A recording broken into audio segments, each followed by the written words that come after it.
Hi there, I'm Uncle David, and I am really happy to bring a report to you for Extreme Faith Reports. I've been traveling a lot, I've been working very hard, and God has been doing great things, and I want to share some of His great interventions, miracles, provisions. As we go along, I hope this report will encourage you greatly. I want to start with Australia. I just got back from Australia a few weeks ago and New Zealand, speaking appointments there. And we had really a time of sharing with in Brisbane, in Australia, working with our team there. We used to have a pretty big team that is downsized a little bit over the years.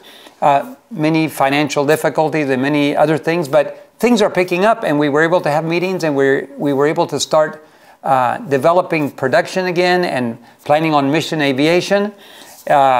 We founded the S74 Family Media. And on the S74 Family Media, it was for the purpose of creating videos that can go on public television using music, the healing of sacred music mixed with beautiful professional nature shots. And already the doors are opening in North America and in Europe, and as well as the South Pacific, to be able to place these videos on commercial TV stations and begin to reach people that way. So be on the lookout for the S74 Family Media, because it's going to be touching a lot of lives, especially across Australia. The First Light Broadcasting Network was started over 5 years ago in New Zealand. We created this organization for the purpose of reaching the public with the good news of the gospel. And God was good to us, gave us the last channel available on national television. And we went on national television over 5 years ago and have been broadcasting 24/7 in New Zealand.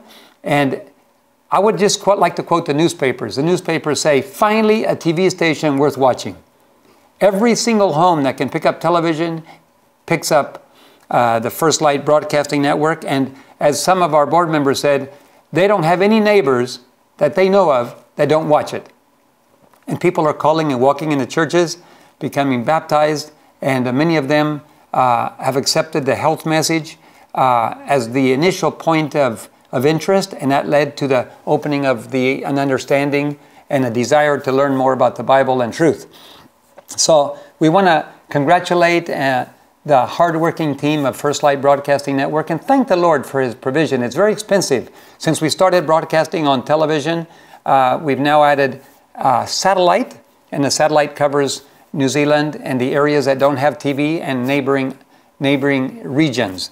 So it's been God's provision. We don't know how He does it, but through the viewers. The first 3 years were covered through more private donations, but after that funding ran out, God has been faithful to provide the funding from viewers. And that comes in every month in order to pay the bills. It's one of our most expensive networks, even though not one of our biggest, but it is one of our most expensive, and we're grateful that God has provided every month for First Light.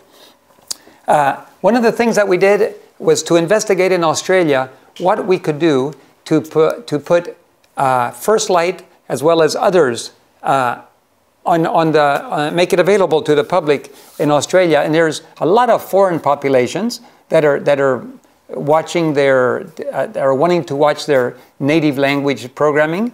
And so we approached one of these broadcasters, and they have agreed already. We're getting ready to sign the contract. We have agreed on the pricing, and this will allow Spanish speakers to receive our Advenir Spanish television from Bolivia. The Portuguese speakers, Terceiro Anjo, which means the third angel, they will receive 24/7 in their homes as well. And then First Light Broadcasting Network will be streamed across Australia also via the internet initially. And one of these days, our dream and our prayer is that it will also be broadcasting across Australia. It's much more expensive, much bigger, a bigger viewing population. But this is the direction we're going, and we know that God will make it happen one of these days very soon. We went to work in Guyana, and in Guyana we have quite a few projects. It's one of our oldest projects.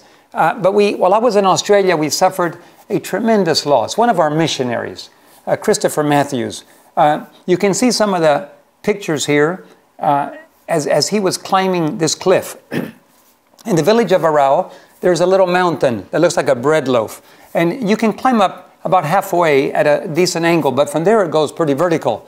And evidently Christopher and some of the local native missionaries, Christopher said he wanted to climb it, so they went with him. And he was climbing the cliff. You can see him there on the edge of the cliff. And on these both first two pictures, I put a yellow circle around it. I just drew a circle there so you can see where he was. Those are the last pictures we have of him alive. He slipped and fell.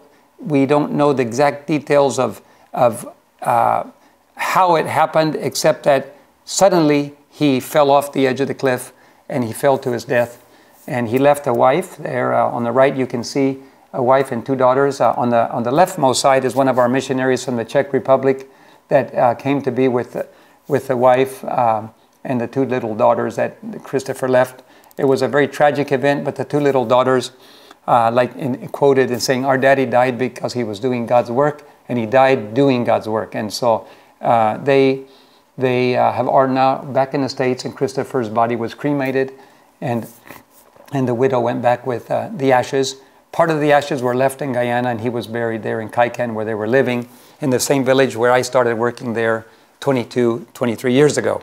So we say goodbye to Christopher. Thank you for the work that you did, the influence, and we are thankful for the consecrated life that you gave an example there of for other missionaries. And we thank the wife and the children and the other family members for sharing Christopher with us, even though it cost him his life. We miss him greatly. He was a good worker. We had another tragedy follow on the same day. On the same day that we lost Christopher, we sent in a mission airplane to pick up the body, and the mission airplane the pilot decided that instead of spending the night, because the body was pretty well injured, had some body fluids and others, and the head had been fractured pretty badly in the back of the head. And so the pilot decided to fly the body that night to town. Measured the fuel, made the decision that there wasn't enough fuel, and took off for town, but had to fly at night, got special permission to fly at night in Guyana. And unfortunately, about 15 minutes before arriving at the airport, we were all waiting, we were all watching the tracking on the satellite. The spot suddenly stopped, and we received a phone call from the pilot. "We're down, and we're injured. Please come and get us." The military was dispatched immediately. We were able to get a position report from the pilot, and the helicopter went in with a rescue team, pulled out the pilot, the policeman that was on board, and then went back the next day and brought in Christopher's body. There is Lincoln. A couple days later, after having gone to the emergency room, we're just grateful we didn't lose two missionaries that day, that God preserved their life. The airplane is in the process of being disassembled. The engine will be reused, and of course it will be re-inspected. It will be taken apart and inspected, and the instruments that can be used will be overhauled, and most of those will be recovered. We don't know yet the final result on the airplane because the government has been doing the investigations, and we have been unable to do full access until now. So we're in process, but we're glad that Lincoln is alive, and of course his wife Monica is as well. So even though we have suffered a loss there, we are grateful that God provided safety for them, and at nighttime crashing in the trees. No pilot wants to go down at night, but if you're going to go down in the trees, that's about the worst scenario you can have. And he missed all the big trees and only went into the bushes. And so we're glad for that. The final cause of the investigation will be released. It hasn't been released yet. The logbooks are in order. The government said everything. The maintenance was in order. So we're awaiting a final conclusion from the investigators. During this same time, just prior to the accident, God had provided one of my goals is always to have a locally registered airplane in every country. Some countries, all of them are registered locally. Others, we have U.S. airplanes only, and others we have locally registered. And in Guyana, we had just purchased this airplane. If you notice, the registration on the tail is 8 Romeo, stands for Guyana, just like N for November is in North America. And then JIL. JIL stands for Jesus is Lord. We bought it from a Christian pilot, owner, and he was very sad to let that registration go, but he said it's going into another organization that works for the Lord, so I'm very happy. So this is the replacement airplane for the plane that went down, and we're going to be, even though the engine is in good shape, the time has run out, and so we're going to overhaul the engine, and it'll be flying soon to replace the plane that went down. We're grateful for that. One of our schools that operated for many, many years along the Berbice River in Guyana was GUYANA Mission Academy, KMA. The McDaniels family dedicated many, many years to that place, but then they left to work down in South America and Argentina, and we were unable to find administration to keep the school running for several years, so it deteriorated the buildings. Some of the wasps moved in, and even the fence broke down and the cattle started sleeping in the school building. You can imagine what that did. So we are very grateful that 2 families, one Cuban Americans moved down, another family from Bolivia, a master carpenter moved in with his family, and they have refurbished the buildings. We're putting in quite a bit of an investment into putting in a runway so we can have easy in and easy out access or for emergencies or supplies. The boats can bring in on the river, they can bring in the supplies, but usually it takes a good day or 2 to do that, and so therefore the airplane having access will be nice, and we look forward to opening Kimby up. This project needs carpenters, construction, needs mechanics. We have tractors and we have other equipment that needs maintenance. So if there's volunteers that are technically oriented, this is the perfect timing for that. Eventually, when the school is ready to open, we'll need teachers as well. That's still a little bit away yet as we fix up all the infrastructure and get the place going and put the runway in. So we're delighted to see a new paint job on GUYANA Mission Academy, a new face, and so is the community. They're very happy to see things going forward. In Bethany, in Guyana, there's a new house along the runway. This is the mission pilot house. Actually, that's where I sleep every time. And other missionaries sleep there too. We had other missionaries come in, and they stayed in my little house there. It's made out of a bullet wood. The wood is heavier than water, and it's very hard, and it's not subject to the same termites and the same deterioration. But the local natives there cut the wood, dried it, and the master carpenter built it. So we have an extra house there. In fact, we have several new houses. Unpainted, the wood is nice, but eventually, of course, the sun changes its color. So the best way to protect it is to put paint on it. On the far right, you can see the painted house. I haven't even been there since it was painted yet. I'm looking forward to going back in another week or so to see the house. But it's right in front of the runway. You can see a young missionary lady from Bolivia sitting on our front porch, and the runway is right in front of the house. And you can watch all the planes, that you can land right there and park the airplane at our hangar. And that's our flight-based maintenance flight base. And so pilots, mechanics are really needed in Guyana. If you're a pilot or if you're a mechanic or both or medical, we would look forward to hearing from you. You can apply online at gmivolunteers.org. GMI, Gospel Ministries International, gmivolunteers.org, and you'll see it on the bottom of your screen if you couldn't write that down. So we're glad to have a place to sleep there, and for other pilots and missionaries to also have a place to sleep.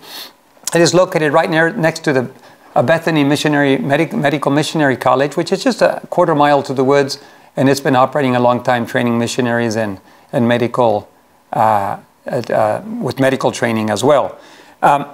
Following the return back from Australia, we went to Mexico.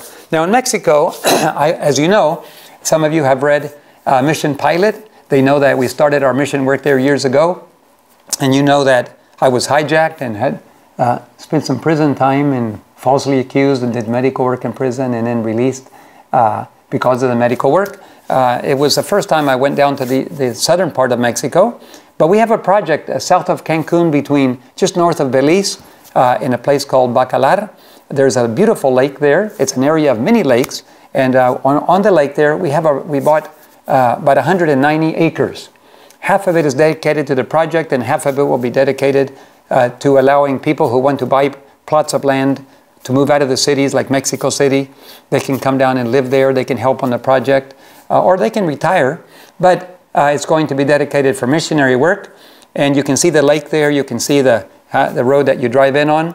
It has nearly 3,000 coconut trees. So if you like coconuts, or you can drink water. Even my technical staff here is laughing and wishing they had coconut water to drink right now. Well, I had all the coconut I could eat and all the coconut milk I could drink while I was there. But we're looking forward to starting it. It's very interesting what happened. The new lifestyle center called Plenitud en Esperanza, which means plenitude or a place of ample supplies and hope.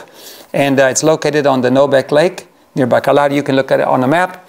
But we've been paying on it for over a year. And it's interesting that when we went down to the meetings, I landed with the airplane in Mexico, but there was a problem with one of the documents. I had to get another copy. And so I went commercially, and I got to Mexico City and had to make my speaking appointment on Friday. And a brother offered to drive me down for 6 hours. So he came to the airport, picked me up, and as we were driving down, he started asking a lot of questions about the project. And as we were driving, he got more and more enthusiastic. He said, I want to be part of this project. And we were lacking. We were already about 2/3 done with paying for the property, because it's a large property and it's in an expensive section. In fact, they found one of the oldest Mayan cities in Mexico is recently there, and it just raised all the prices of the property because of the cultural tourist attraction that area will be. And so as we were driving, when we got done, he told our accountant, I'm going to send a donation to help pay for the property. And believe it or not, I couldn't hardly believe it, but he paid for almost the entire balance. There's just a tiny little bit left, and hopefully this next month we can settle that. So the Lord answered our prayer, and it was only based on the fact that somebody drove me down to my speaking appointment, and he evidently was a businessman, had some resources, and wanted to help. So I was wondering why God let me have a document problem with the airplane, and now I know why. Because he wanted me to ride with his brother down there, and it would have made a much bigger impact and blessing. Here's a picture of the lake off of the maps on the internet, and then kind of a design off to the right. It's in Spanish there. You have the lake, and then you have a little area for walking where the coconuts are, and then you have the place where where we're going to build a wellness center, housing for missionaries, and in the very back there, next to the runway, there'll be all these. There's about, I think it's about 30. This is just a rough draft here that I could find, but about 30 1 hectare properties, plots, about 2.2 acres, private properties people can get if they want to live in Mexico, and if they want to live out of the city and near a wellness center where they can participate or they can receive care as well. So this is an exciting project that's going there, and it's combined also with a TV project, a TV and radio, which is we've been working on for a long time, and we're in the process right now of getting our first license for a major city in Mexico. And then we already have the radio license. We need the TV license, and we're working with the government to get that first issued there. The bulldozers have already been to the property. They've already been clearing it, for putting in the runway, putting in the roads where the houses are going to be built, so people can go in and see where they'd like to have their plot of property. We already have about 3 or 4 families already that have put money down to be able to separate their property. And of course, first come, first served. Those they get to choose, have more choices. Then we did evangelism in Oaxaca. Oaxaca is famous for its cheese. It's one of my favorite cheeses that I don't eat. I fell in love with Oaxaca cheese, but I did not eat any because I don't eat cheese anymore. at least when I have a choice. Sometimes they put it in food that I eat when they serve me on the road. But that's what it's famous for. And it has very delicious cheese that they make famous around the world. But Oaxaca is also a place of opportunity. It's a place where people are interested in getting to know the Lord. We had meetings in a small churches, bigger churches. There was a tent outside for overflow, for those that could not get in. And then after that, we went down to Chiapas. Now, Chiapas is the southernmost state of Mexico, where I used to work when I was 25 years old. Our first general conference call came for that work to be hospital administrator, pilot, and director of the nursing school and secondary school there in Bella Vista. And that's where I was hijacked. And so I was anxious to go back. I hadn't been back for 32 years. And we had these very large meetings, the battles of faith, batallas de fe, we call it in Spanish. And we had this very large meeting at the bottom there, and it went very, very well attended by about 3,000 people, plus the streaming and broadcasting that we had around the world. It was a very blessed time. I also had a chance to go visit Bella Vista and visit the prison where I was being held in that very same city of Tapachula. And I'll show you some pictures of that right now, but it was an emotional time to actually go back and visit where I was in prison. I went to visit some prisoners and prayed with them too. There's some prisoners there that needed prayer.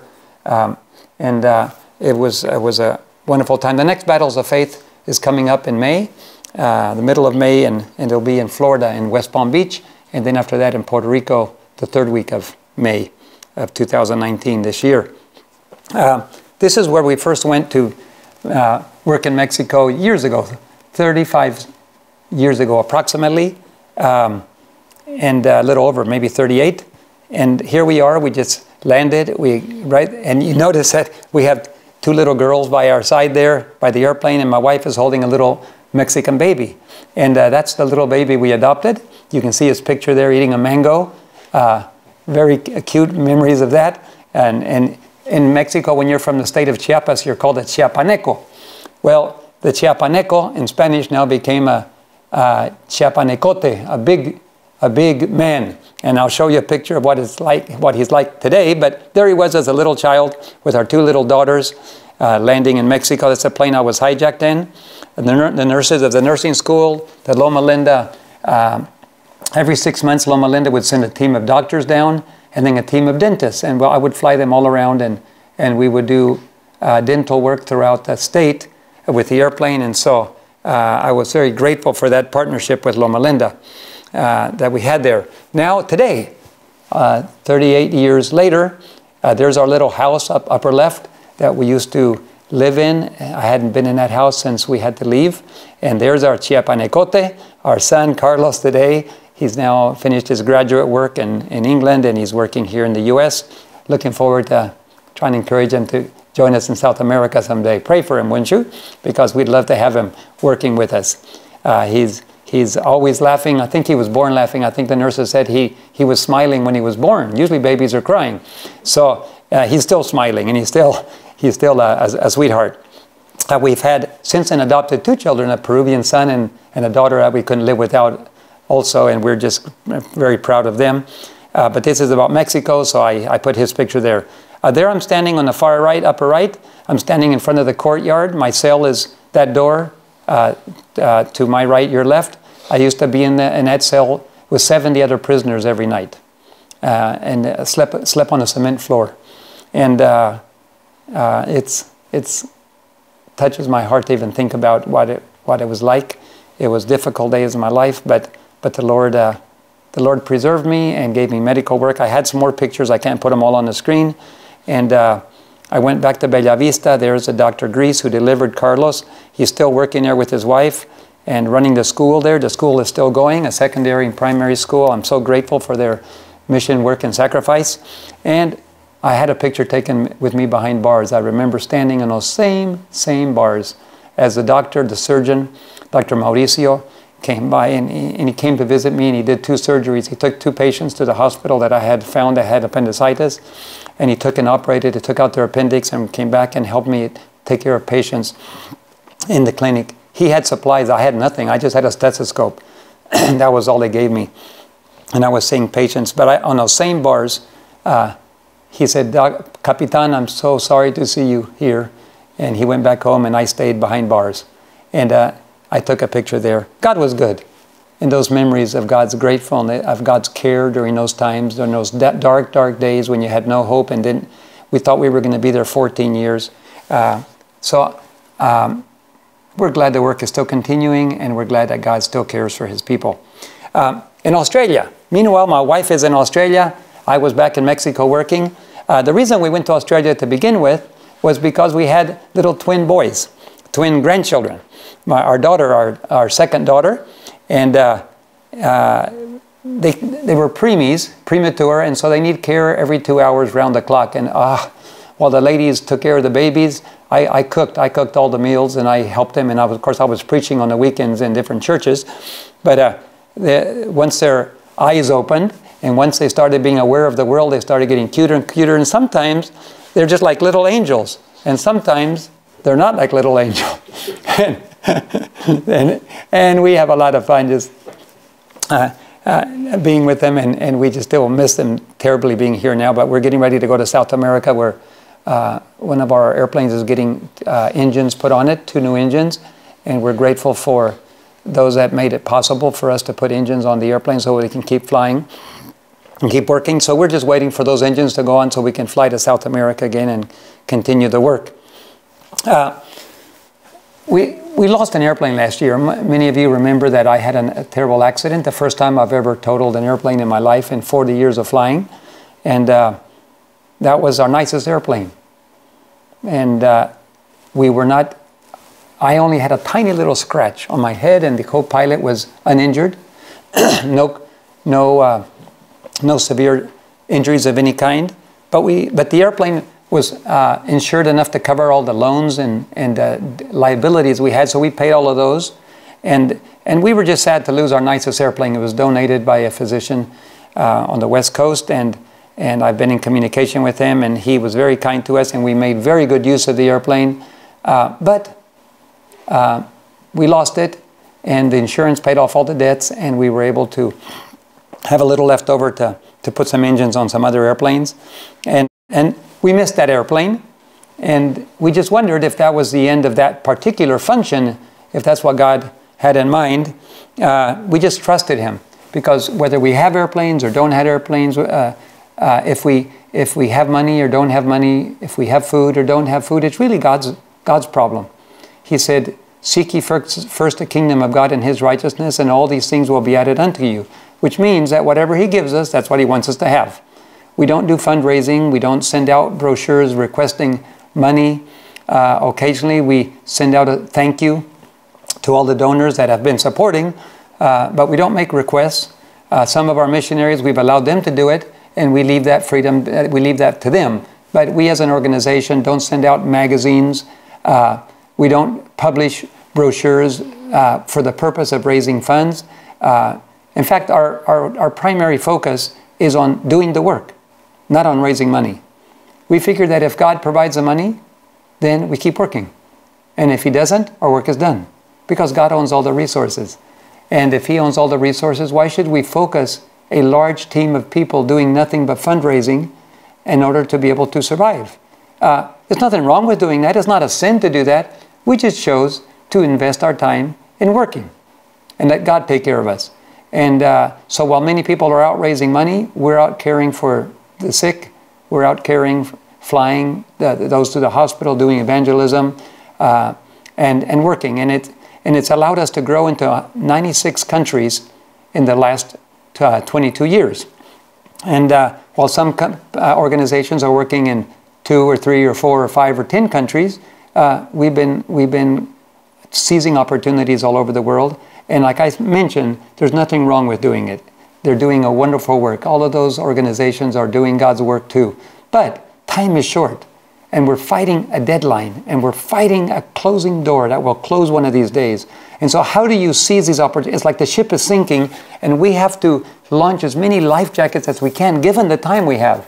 And we have chosen as our primary philosophy to work and trust God. with our sustenance. And so we lost this airplane, and we were wondering, Lord, is this, if this is what you want us to stop working in the mountains with carrying the big supplies? Well, God has provided for the smaller airplanes, but we still need some seaplanes. We still need float planes in Peru, and we still need float planes for Brazil. We're going to get one of these days. We know God's going to do that, but particularly in this class of airplane, large, pressurized cabin class airplanes, which we use to move supplies back and forth, move people back and forth. This was a very big need that we had. And so the question was, is this the end of that? Do we just stick to the smaller airplanes, smaller twins, and just move supplies back and forth? Or is there a place for moving missionaries across great distances and making sure that people get to where they're going and that supplies get to where they're going? Well, we lost that airplane, and we were praying. We accepted the fact that God maybe was closing that door. But no, God had a greater work for us to do. And just while we were in Australia the week before, I got a phone call, and just last week, about a week ago from this report, God replaced that airplane with these 6 airplanes, each of them bigger than the airplane we lost, except for one. One is a little smaller. The 5 of them are bigger. They have 2 more seats. They're all pressurized. One of them is a turbine aircraft capable of longer distances and speeds. Very nice air ambulance. Some of them, most of them equipped for air ambulance work as well. And so we realize, I'm going on Sunday, just in 2 days, I'll be joining some mechanics and pilots out in New Mexico, where these planes are operational. A non-church member closed his company, and he donated already all these airplanes to our organization, and is delighted that these airplanes will be involved in mission work. One of them is going to the Philippines.